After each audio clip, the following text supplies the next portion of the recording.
এই সংবিধান সংস্কার পরিষদের কার্যকারিতা বিলুপ্ত ঘোষণা করা হবে। একজন মানুষ ঠিক 1 সপ্তাহ 2 সপ্তাহ 1 মাস 2 মাস আগে যা বলে, 2 মাস পরে একেবারে চোখের সামনে দাঁড়িয়ে 180 ডিগ্রি অ্যাঙ্গেলে উল্টাটা বলে। এই চরিত্রের নাম কি? এটাই আমি খুঁজে পাই না। আমার কাছে মনে হয়, দেখুন, ঐকমত্য কমিশনে বসে প্রায় 7 মাস আলোচনা হলো। আমরা সবাই একমত হলাম যে শুধুমাত্র সরকার পরিবর্তনই যথেষ্ট নয়, বরঞ্চ রাষ্ট্র পরিচালনার মেকানিজমের মধ্যে আমরা কিছু পরিবর্তন আনতে চাই। এই আলোচনা হলো।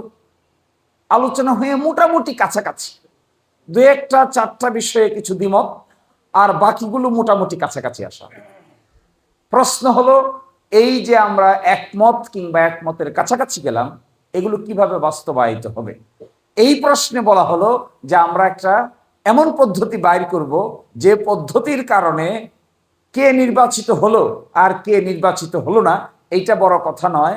বড় কথা হবে যেই নির্বাচিত হন না কেন, এই বিষয়টাকে সকলেই সাদরে গ্রহণ করে নেবেন। এই প্রশ্নে একমত হলো।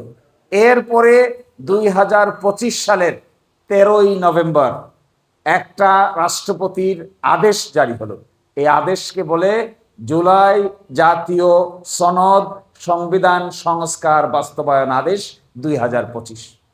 এইখানে বলা হলো, এইবার যারা সংসদ সদস্য নির্বাচিত হবেন তারা 2টা কাজ করবেন। একটা কাজ করবেন, তারা সংসদ সদস্য হিসেবে দায়িত্ব পালন করবেন। আরেকটা দায়িত্ব তাদের, সংবিধান সংস্কার পরিষদ নামে আরেকটা পরিষদ গঠিত হবে। ওই পরিষদেরও তারা সদস্য, অটোমেটিক সদস্য নির্বাচিত হবে। যিনি সংসদ সদস্য হবেন তিনি সংবিধান সংস্কার পরিষদেরও সদস্য হবেন। কতদিন থাকবেন এই পরিষদ সদস্য? 180 দিন। 180 দিনে তারা কি করবেন?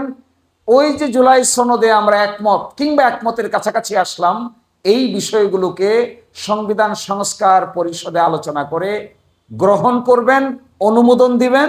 তারপরে 180 দিন পরে এই সংবিধান সংস্কার পরিষদের কার্যকারিতা বিলুপ্ত ঘোষণা করা হবে। আর সংসদ সদস্য হিসাবে বাকি সময় তারা ফাংশন করবেন।